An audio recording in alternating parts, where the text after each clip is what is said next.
Bismillahirrahmanirrahim. Assalamualaikum warahmatullahi wabarakatuh.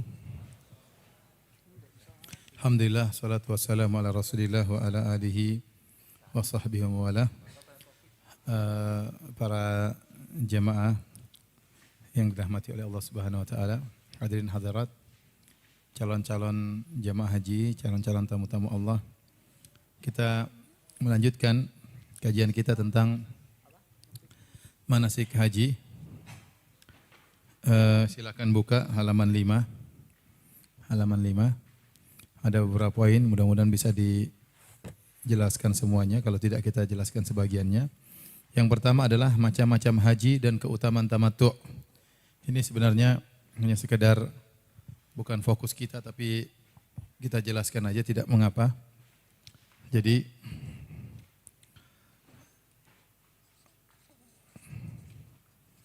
macam-macam haji itu ada 3 ya.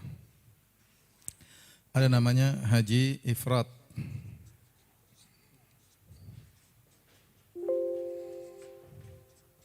Ada namanya haji at-tamattu. Tamattu ya.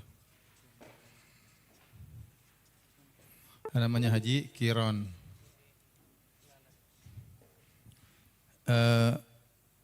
Secara pelaksanaan, ifrat dan qiran sama persis pelaksanaannya. Bedanya cuma kalau qiran itu pakai hadyu, ada kambing yang dipotong, ada onta yang dipotong. Adapun ifrat tidak ada kambing yang dipotong. Ifrat artinya membuat satu, artinya dia hanya berhaji tok.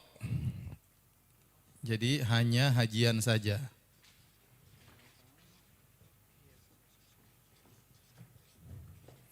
Kalau ini umroh dulu,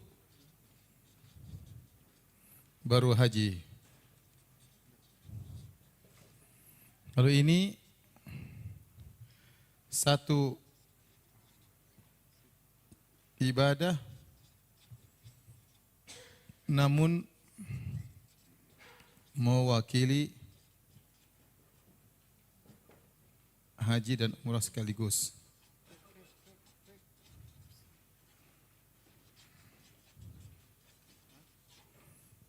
Jadi ini ifrat, sederhananya begitu kita tiba berangkat dari Indonesia menuju ke Arab Saudi, kalau kita turun di Madinah atau turun di Mekah, kita harus ikut miqat sesuai dengan tempat kita berada. Contoh, misalnya saya mau ifrat. Saya berangkat sama bapak-bapak satu pesawat tanggal 12. Kita berangkat tanggal berapa? Tanggal 12. Berarti 1 Dzulhijjah. Saya turun di Madinah.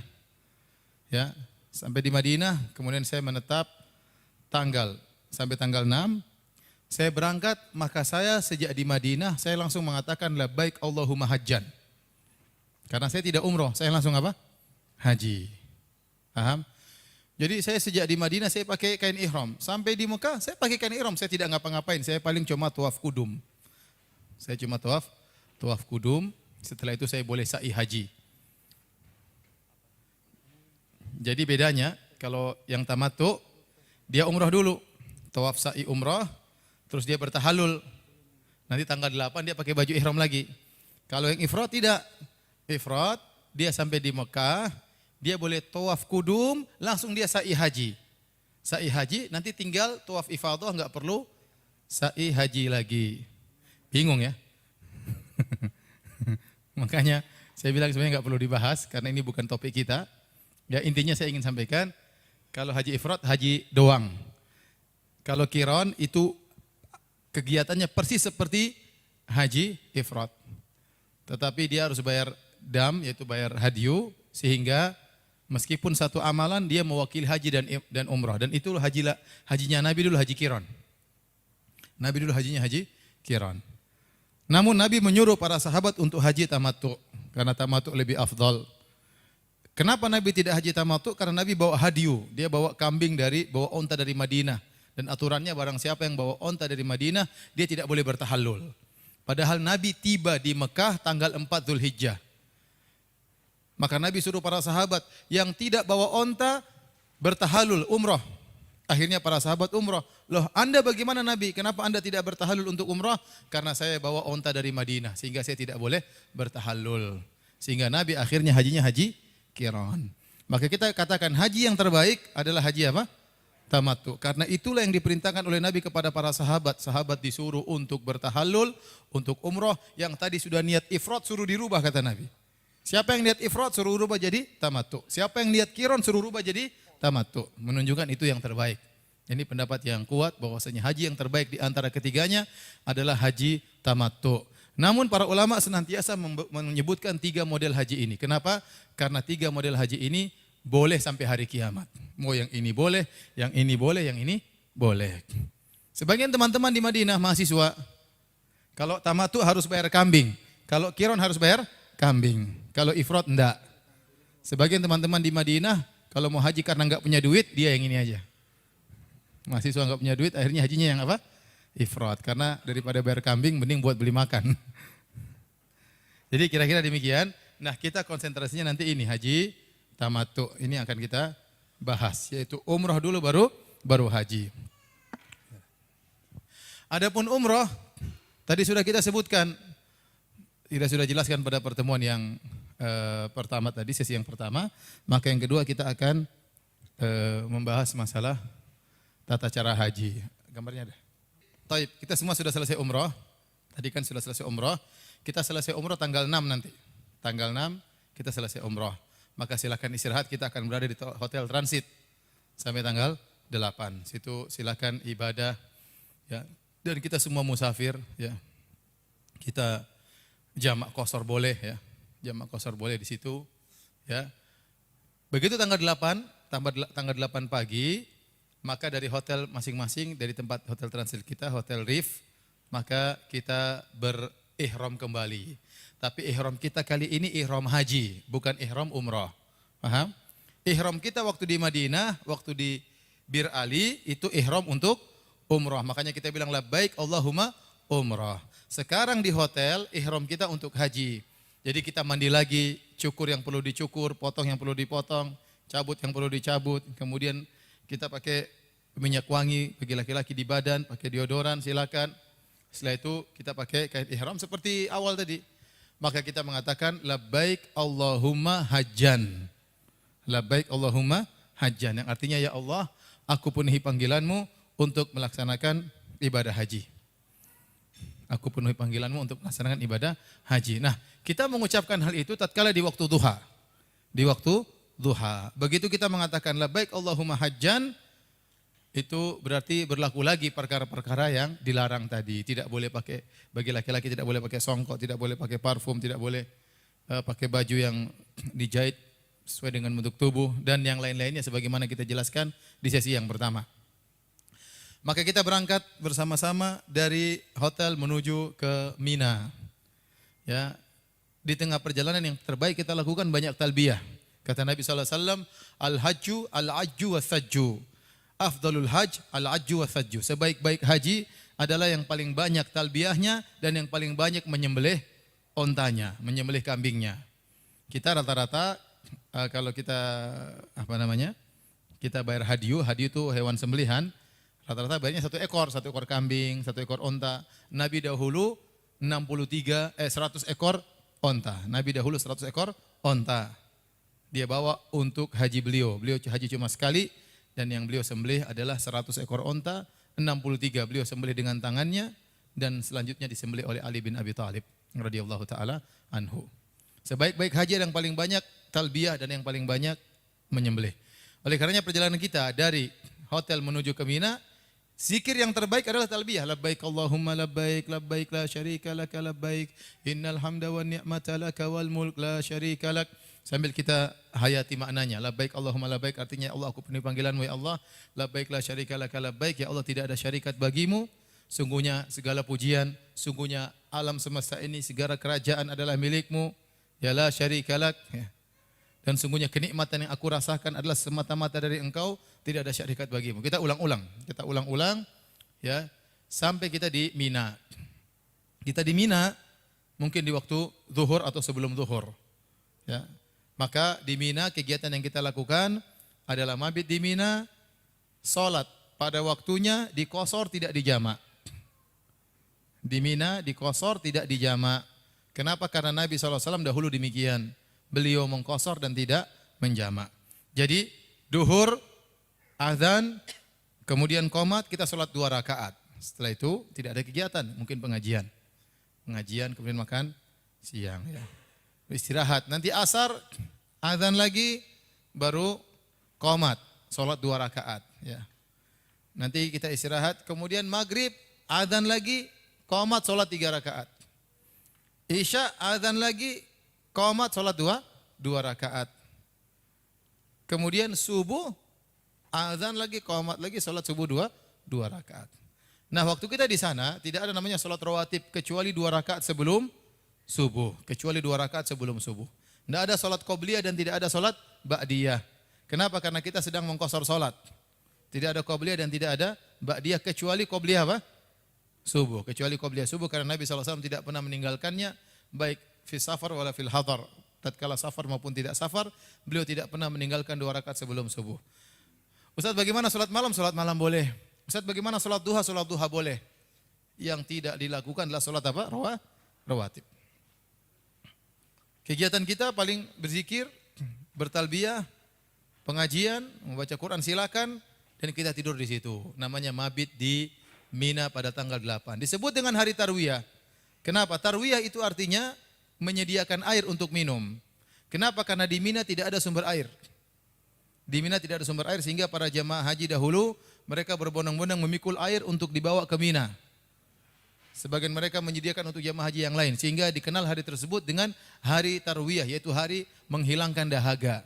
Kenapa? Karena tidak ada air di situ sehingga banyak sahabat yang membawa air dari luar untuk disediakan kepada jemaah haji. Maka disebut dengan hari tarwiyah. Tarwiyah itu artinya menghilangkan dahaga. Taib. Kita bermalam di situ, silakan tidur. Tidur di sana dapat pahala. Dan inilah sunnah yang banyak ditinggalkan oleh jemaah haji.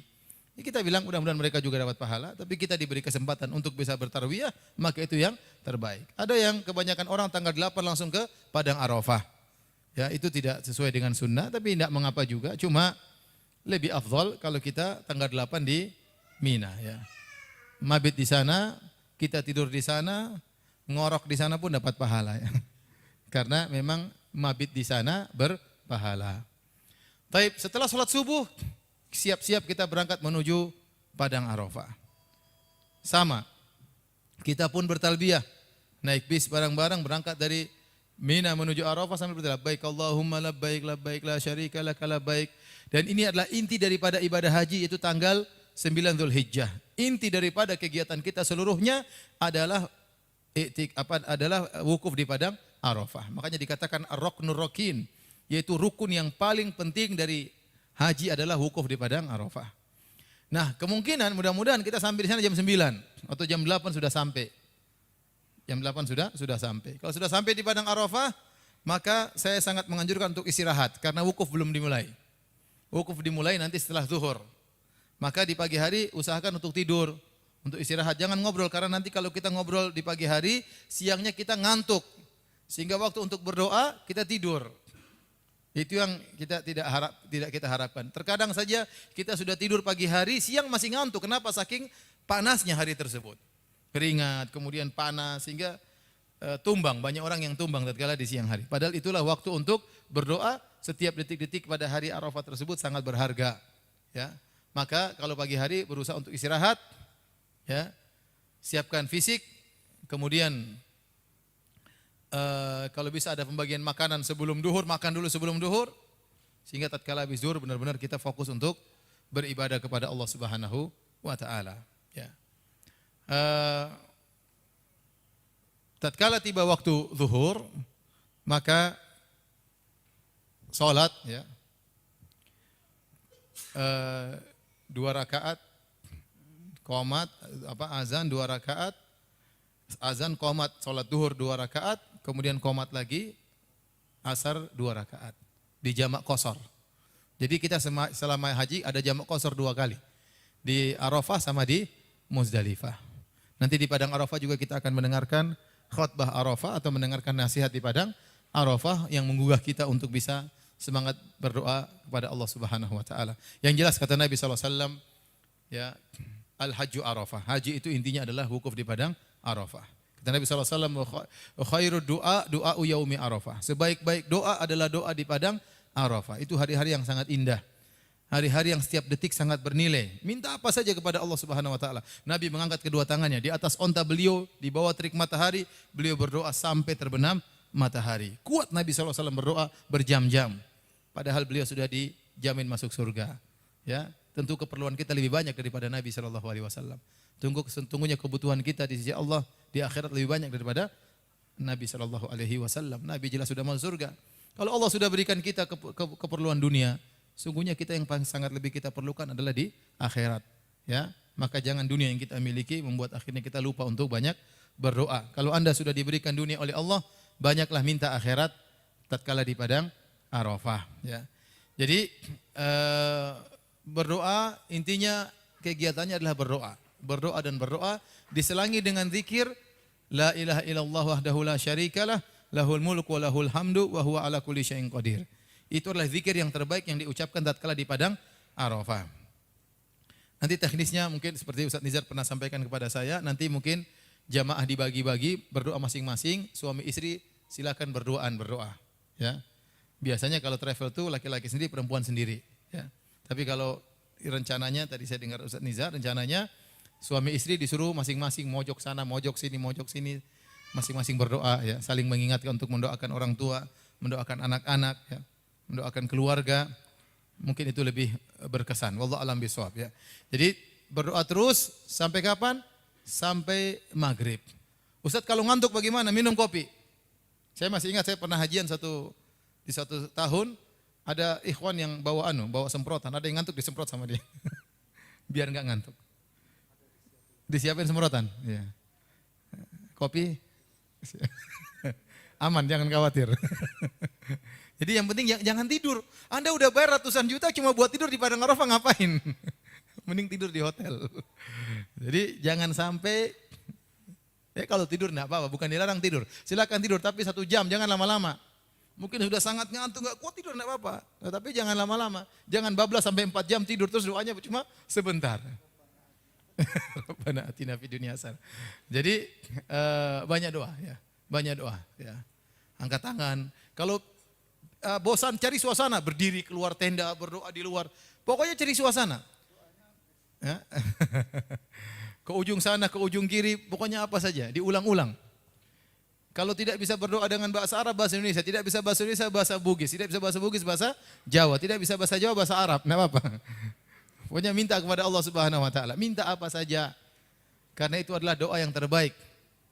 Antum bayangkan, jangankan orang yang wukuf di padang Arafah, sedangkan yang puasa dia tidak sedang di Arafah, dia berpuasa di Indonesia, dosa-dosanya diampuni oleh Allah Subhanahu wa taala. Bagaimana yang sudah sampai ke sana? Insyaallah nanti akan kita jelaskan tentang keutamaan hari Arafah secara khusus. Kita ingin hanya menjelaskan teknis haji secara singkat. Taib. Nanti kemungkinan menjelang maghrib Pak Sugeng sudah suruh pergi naik bis. Suruh naik bis. Anda sudah sampai di bis, berdoa di bis. Berdoa di bis terus sampai kapan? Sampai azan maghrib. Meskipun 1 menit sebelum maghrib terus berdoa, mungkin itu yang dikabulkan oleh Allah Subhanahu wa taala. Kita enggak tahu. Pokoknya berdoa, jangan ngobrol, jangan selfie-selfian, jangan buat status-statusan. Pokoknya berdoa kepada Allah Subhanahu wa taala. Sampai menjelang maghrib sudah selesai, ya sudah, baru bis akan keluar dari padang Arafah menuju ke Muzdalifah. Nah, di Muzdalifah ini yang paling berat. Di Muzdalifah yang paling berat karena kita akan sampai di Padang di hotel berbintang, bintang Kejora, tidak ada kamar, tidak ada kasur, ya. WC terbatas, mau ngantri silakan. Ya. Saya pernah haji, tahu-tahu bangun di malam hari, ternyata saya junub, mimpi capek. Tahu-tahu ngantri 30 orang. Musim dingin. Bayangkan. Waktu itu haji koboi, nggak pakai travel ya.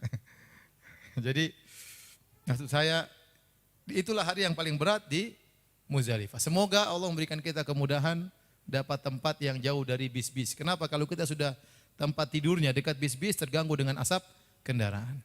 Dan sangat tidak enak. Ya. Jadi ini mudah-mudahan Allah berikan taufik dapat lokasi yang baik. Tapi apapun yang terjadi kita sabar.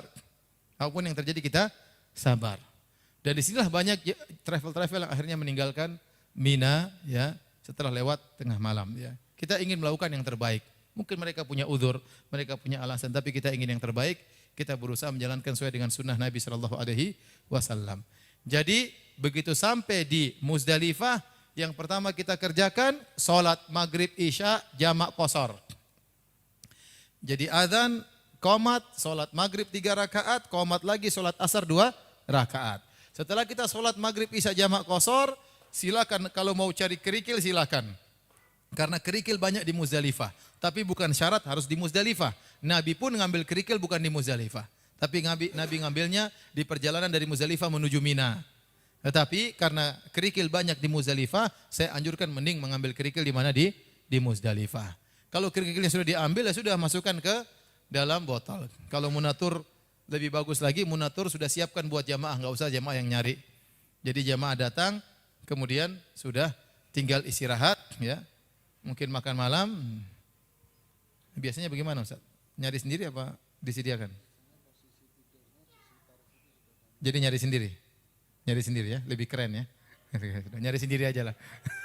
Tapi saya dicarikan nanti. Lebih mengesankan cari sendiri ya.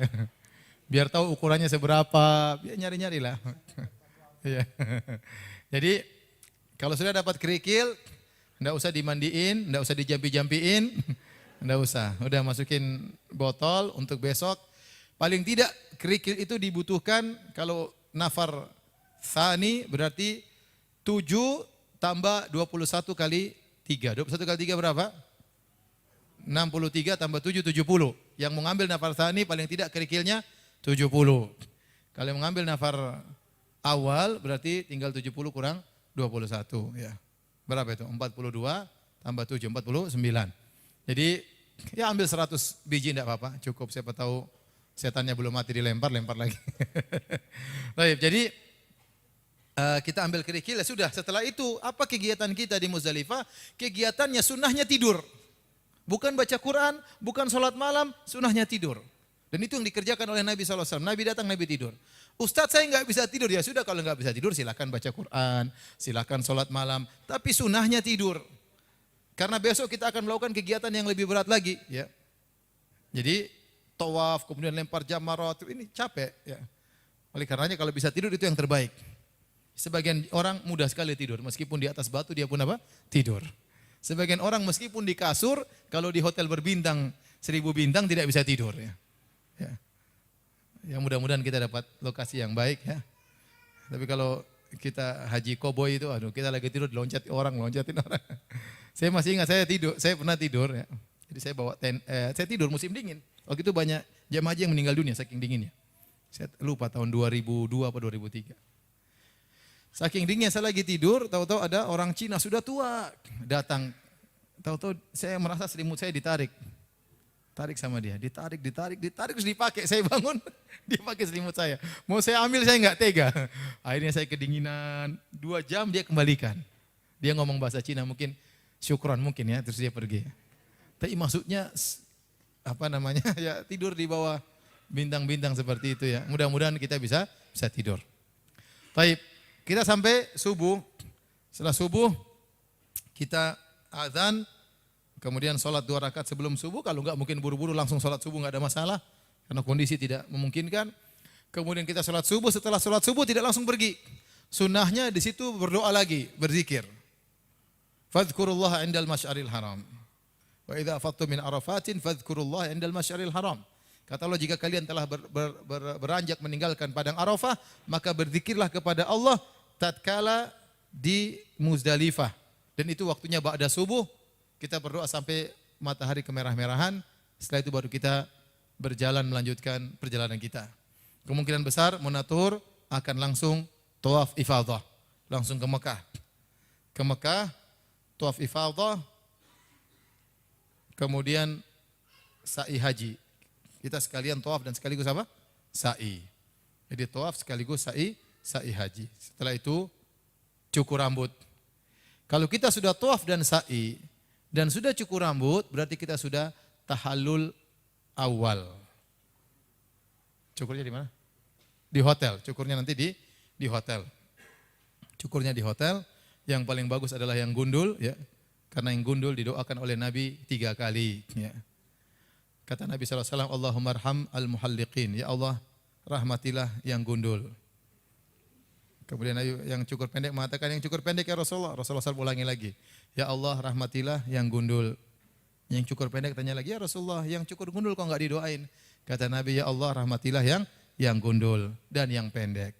Berarti yang dicukur gundul didoain 3 kali, yang cukur pendek cuma sekali. Pada hari itu yang gundul lebih hebat daripada yang cukur pendek.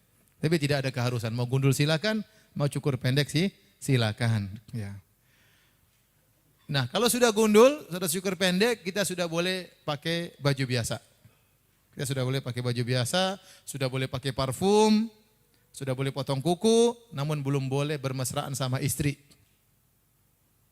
Belum boleh bermesraan sama istri. Tidak boleh merayu istri. Ya. Setelah itu kita berangkat menuju ke Mina.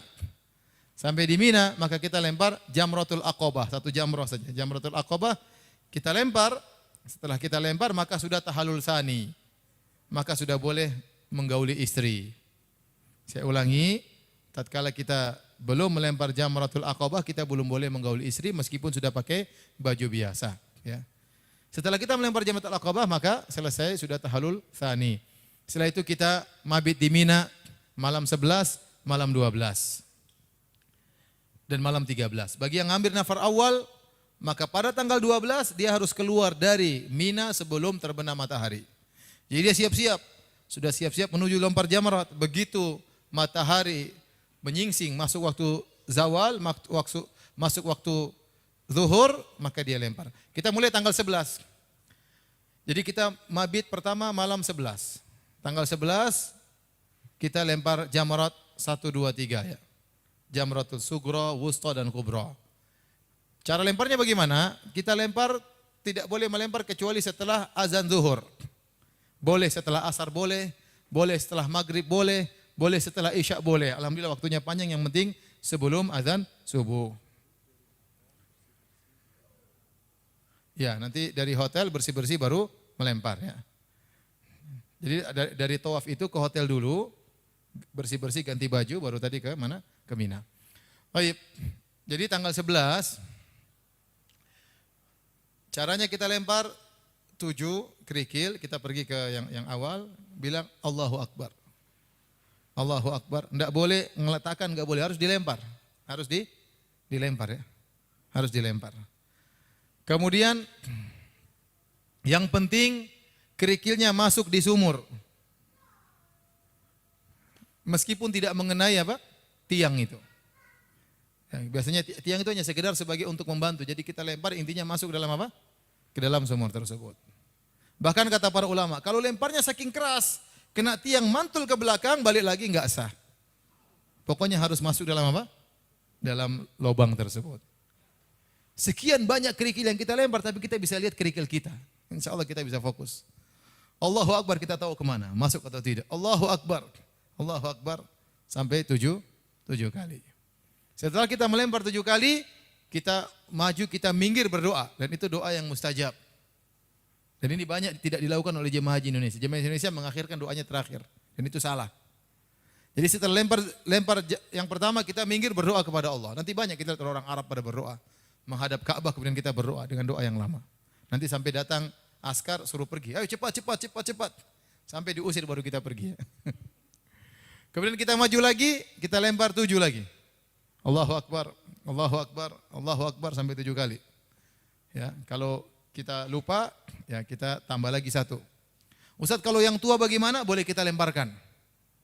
Caranya bagaimana? Kita lemparin dulu punya kita, baru kita niatkan lemparkan buat saudara kita yang sudah tua atau yang sakit yang tidak bisa melempar. Caranya begitu. Kemudian setelah lempar yang kedua, kita minggir lagi berdoa kepada Allah Subhanahu wa taala. Setelah itu kita lanjut yang ketiga, kita lempar lagi 1, 2, 3, 4, 5, 6, 7. Setelah itu tidak berdoa, langsung pulang ke tenda. Di tenda ngapain? Ya kita sholat, berzikir, berdoa, baca Quran, pengajian. Kita mabit lagi, nginep lagi sampai malam. Malam ke-12. Tanggal 12 bagi yang mengambil nafar awal harus keluar dari Mina sebelum terbenam matahari. Jadi begitu tiba waktu zuhur, mereka sudah siap-siap untuk melempar. Dia boleh melempar pada zuhur, dia boleh melempar pada asar. Tapi setelah melempar dia harus keluar. Kalau ternyata dia tidak niat untuk keluar dan tenggelam matahari masih di Mina, dia harus lanjut sampai hari 13. Jadi dia harus keluar sebelum terbenam matahari. Kecuali dia sudah berusaha keluar, ternyata terhambat atau jemputan enggak datang, maka dia tetap keluar. Karena dia sudah niat untuk keluar. Ya. Yang terbaik adalah nafar tsani, karena itu yang dikerjakan oleh Nabi sallallahu alaihi wasallam. Dan lebih banyak amalannya dan itu dikerjakan oleh Nabi sallallahu alaihi wasallam. Namun dua-duanya kalau dikerjakan dengan takwa, maka akan menghapuskan dosa-dosa. Ya. Faman ta'ajjala fi yaumaini fala itsma alaihi wa man ta'akhkhara fala itsma alaihi liman ittaqa. Barang siapa mengambil nafar awal tidak ada dosa baginya, dosa-dosanya dihapus. Dan barang siapa mengambil nafar tsani, dosa-dosanya dihapus bagi orang yang bertakwa. Silakan mau nafar awal, nafar tsani, silakan ya. Tapi kalau dikatakan mana yang terbaik adalah nafar tsani. Kenapa? Karena itu yang dikerjakan oleh Rasulullah sallallahu alaihi wasallam. Jadi bagi yang ambil nafar tsani tanggal 12 habis ngelempar tidur lagi, mabit di Mina lagi. Dan insya Allah munatur ngambil nafar tsani. Orang-orang semua sudah pulang, tenda sudah kosong, nanti lihat aja. Toilet nggak ada ngantri, tinggal pilih yang mana. Tapi aromanya sama saja. Jadi sudah, santai aja. Nanti kita tidur di malam 13, tanggal 13 kita tunggu azan zuhur, kita melempar lagi, setelah itu kita pulang. Sudah selesai. Sudah selesai amalan haji seluruhnya. Balik ke Darut Tauhid, kita nongkrong di situ, sampai tatkala kita mau pulang menuju Jeddah, maka kita melaksanakan tawaf wada, tawaf perpisahan. 7 putaran, kemudian sholat 2 rakaat di belakang makam Ibrahim. Pakai baju biasa. Ya. Selama kita menunggu tersebut, kita perbanyak sholat 5 waktu di Masjidil Haram. Pahalanya 100.000 kali lipat. Itu pahala yang sangat begitu banyak. 100.000 kali lipat. Sholat di situ, sampai tiba waktu pulang, maka kita tawaf wada, baru kemudian kita ke Jeddah. Kalau nggak salah tanggal 21, antum pulang ke Indonesia. Ya. Kemungkinan saya menemani sampai tanggal 17 Zulhijjah, kemudian saya ke Madinah. Ya. Saya tidak menemani sampai tanggal 21, antum pulang saya masih di Madinah. Ya. Karena ada pengajian di Madinah. Setelah antum pulang, sudah antum jadi Pak Haji. Tinggal ikhlas berdoa kepada Allah, semoga hajinya diterima oleh Allah Subhanahu wa taala, semoga hajinya menjadi haji yang mabrur. Ya. Bukan haji bahlul ya. Taib, itu kira-kira pelaksanaan ibadah haji secara singkat. Nanti akan kita ulangi lagi secara detail per hari. Kita akan sampaikan besok kita akan begini. Besok kita akan begini, itu per hari akan kita sampaikan tatkala di hari hanya ya. Taib, nanti insya Allah dikasih bekal buku-buku, kita juga akan mengadakan pengajian ya, dan hari-hari kita akan ngisi dengan pengajian. Karena mau isi apa lagi, kita mau ngobrol, mau baca media sosial juga bukan saatnya, bukan waktunya. Kita baca-baca, nanti pulang ke Indonesia silakan baca medsos, silakan baca berita.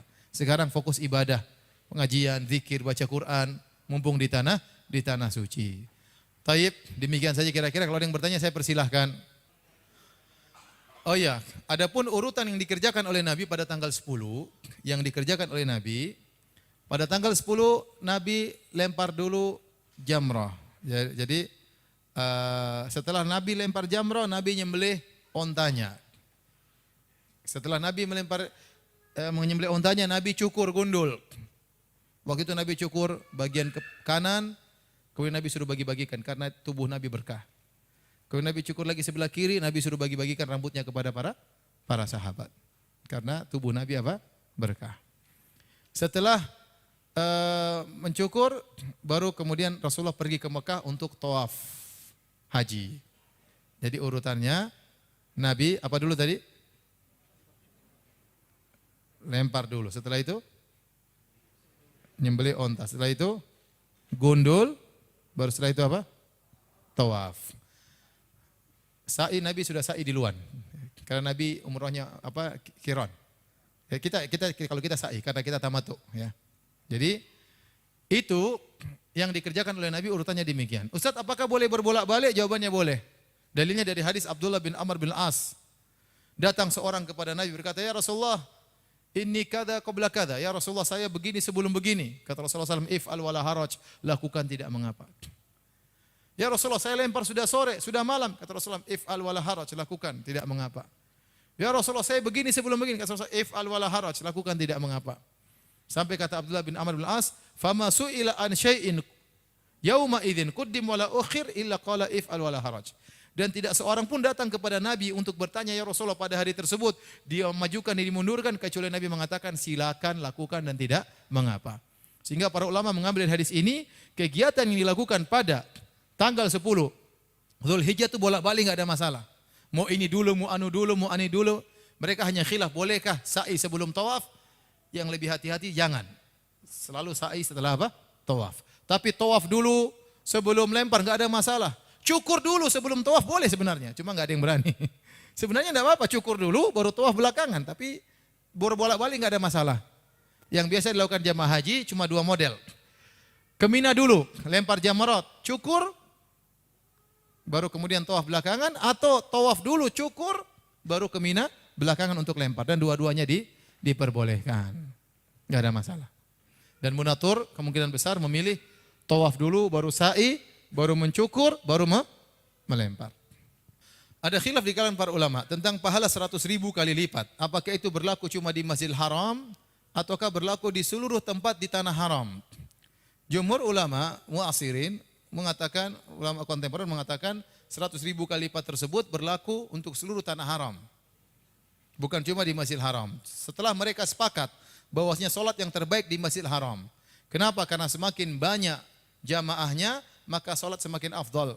Kata Rasulullah SAW, salat 2 orang lebih baik daripada salat 1 orang. Salat 3 orang lebih baik daripada salat 2 orang. Semakin banyak jamaahnya, semakin dilipat gandakan pahalanya oleh Allah Subhanahu wa taala dan tidak ada yang mengalahkan jumlah jamaah di Masjidil Haram.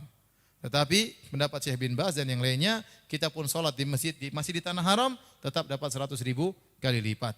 Ya. Wallahu a'lam bishawab. Kalau kita kebetulan tinggal di Hotel Darut Tauhid, maka salat aja di Masjidil Haram. Kalau kebetulan di transit, ya salat aja di masjid dekat transit. Ya. Tidak ada doa khusus, doanya cuma Allahu Akbar. Allahu Akbar. Setelah lempar baru kita berdoa bebas. Masing-masing punya permasalahan sendiri-sendiri. Masing-masing punya cita-cita yang berbeda-beda. Ya. Berdoa tatkala setelah melempar jamrah 2 kali. Lempar jamrah pertama berdoa, lempar jamrah kedua berdoa. Lempar jamrah ketiga tidak ada doa. Enggak ada doa. Apakah boleh wanita menghajikan pria atau sebaliknya? Boleh, enggak ada masalah. Boleh menghajikan kerabatnya atau bukan kerabatnya, selama memenuhi persyaratan boleh. Yang menghajikan dia harus sudah haji terlebih dahulu. Kemudian di tahun kemudian dia menghajikan kakaknya atau adiknya atau orang lain atau tetangganya atau kawannya, enggak ada masalah. Bagi orang yang jemaah haji tidak diwajibkan korban. Yang dia sembelih namanya apa? Hadyu, hewan hadyu. Apakah yang sama antara hadyu dan kurban? Apakah yang dimaksud dengan dam?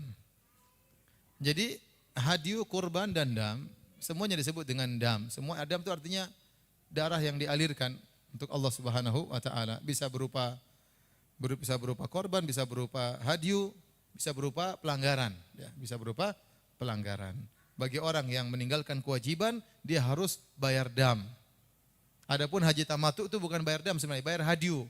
Hadyu itu hewan yang disembelih bukan karena melanggar, tapi karena bersyukur kepada Allah Subhanahu wa taala, di mana Allah mudahkan seorang haji tamattu dalam satu safar menggabungkan antara umrah dan haji. Maka dia bersyukur kepada Allah, dia potong kambing atau onta.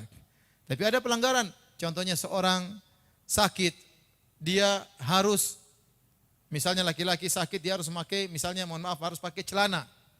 Maka bolehkah dia pakai celana? Boleh, karena dia beruzur, tapi dia harus bayar dam. Tapi dia harus bayar dam. Seperti itu. Seperti ada seorang sahabat bernama Ka'ab bin Ujrah radhiyallahu anhu, dia waktu berumrah atau berhaji, tahu-tahu rambutnya penuh dengan kutu, kutunya banyak sampai loncat-loncat di kepalanya. Dan dia tidak kuasa, gatal. Maka dia minta izin kepada Nabi dan Nabi suruh dia cukur rambut. Padahal enggak boleh kalau orang lagi ihram bercukur rambut, artinya dia botak dan dia bayar dam. Dan dia bayar dam. Ustaz, saya pingin korban, ya boleh, enggak apa-apa. korban buat Indonesia, buat dibagi fakir miskin, tidak apa-apa, sedekah, nggak ada masalah.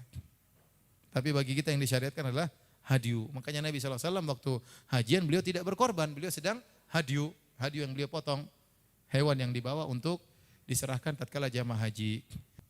Karena sebagian orang di sana tukang jual kambing memang nakut-nakutin jamaah haji. Dan saya pernah menghadapi seorang ibu sudah tua, kasihan. Saya disuruh beli kambing 3 ekor. Buat apa, Bu? Satunya buat kambing haji. Terus yang kedua, kambing korban. Yang ketiga, kambing pelanggaran. Loh, ibu sudah melanggar? Belum, tapi katanya pasti melanggar. Ini penjual kambing yang kurang ajar namanya. Kasihan dia punya uang jajan tidak ada, sudah haji reguler, dikasih untung mungkin 1.500 real, harus dipotong lagi 500 buat kambing korban, 500 lagi buat kambing pelanggaran, tinggal 500 real, dia buat apa?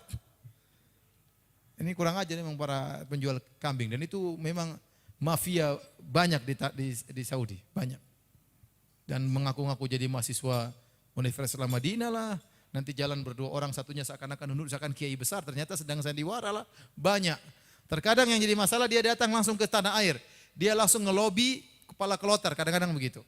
Sehingga sampai sana kepala kloter suruh beli sama dia. Nanti kong kalingkong, kepala kloternya dikasih 50 real, sisanya buat dia. Kambingnya ada enggak tahu. Ya.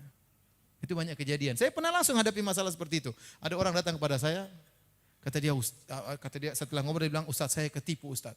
Kenapa? Tadi saya bawa orang, jadi disuruh lihat kambing disembelih. Saya pun datang bawa jamaah saya untuk lihat kambing disembelih, terus saya bilang, orangnya jelaskan ini kambing bapak, ini kambing bapak, ini kambing bapak. Tahu-tahu ada orang Irak datang ke saya, dia ngomong pakai bahasa Inggris, kamu ngapain di sini? Ini lagi ngeliat kambing-kambing kami dipotong. Itu bukan kambing kalian, itu kambing kami. Jadi dibohongin aja, disuruh nonton kambing orang dipotong. Dan itu kejadian nyata. Saya langsung menghadapi kasus itu. Dan itu banyak penipuan. Nanti kambing sudah dipotong, dijual lagi sama murah-murah ke restoran-restoran. Tidak dibagikan kepada fakir miskin. Demikian juga diantaranya jamaah dibawa ke tempat jauh, disembelih sebelum hajian. Disembelih. Nanti dikasih makanan, dikasih jalan-jalan, sampai di sana kambingnya dipotong, mungkin jamaah 400 orang. Baru dipotong 30, sudah Pak, nanti kita terlambat sholat duhur, kita pulang aja. Sudah, 30 orang yang lihat, kemudian entah ratusannya entah kemana. Jadi banyak mafia kambing di sana, maka saya hanya menyampaikan bahwasanya harus menyembelih di tempat orang yang amanah. Ya. Kayaknya mau coffee break deh. Ada yang bertanya? Silakan. Ya udah teler semua. Udah coffee break aja. Coffee break.